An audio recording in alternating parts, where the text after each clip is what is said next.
In the Bee Movie, our protagonist, Barry B. Benson, lives a normal life as a bee. We see him talking to his family and preparing to get a job. This is the ordinary world, where he's living a normal life before he goes on an adventure.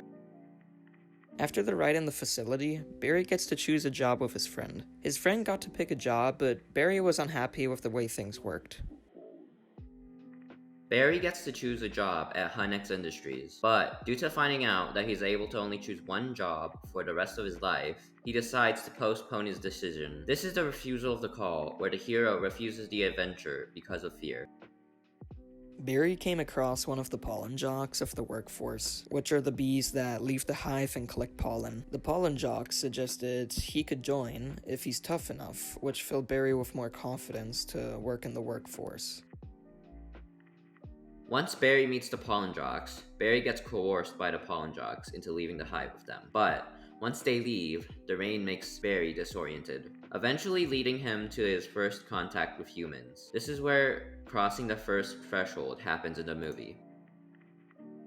Barry gets saved by Vanessa, a florist who knows a lot about flowers. Barry breaks the rules of not talking to humans and talks to Vanessa to show his gratitude. Barry creates a relationship with Vanessa and becomes friendly with her. But Ken, the big tennis guy, he opposes Barry and attacks him but gets saved by Vanessa.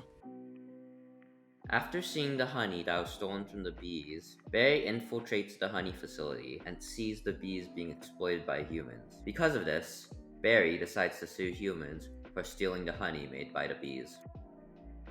As we saw previously, Barry almost dies from Ken after getting swatted with his magazine and crushed with his foot. Barry, in a trial against human, gets Bee's reputation tarnished on the second day. By the third day, Barry manages to win the case by showing the exploitation of bees. Barry earns trust from Vanessa and is able to get the honey back that was stolen by the humans. Barry is able to accomplish his goal and reaches the reward part of the hero's journey. After getting the honey back, Barry and the bees retire from work. The bees, however, feel slightly unsatisfied with not working and have nothing to do. Every bee is bored in their beehives, and all the flowers around the world are dying slowly. Barry steals a float containing the last living flowers and loads it onto a plane to repollinate the flowers. When in the air, the pilots become unconscious. Barry, along with the help of other bees, help carry the ship, and with the last flowers alive, they save every other flower and reverse the damage caused. This is the resurrection hero, the final test where he has to use all his knowledge. Barry has a job running a law firm called Insects at Law. Bees are now able to talk with humans, and as well as some other new laws.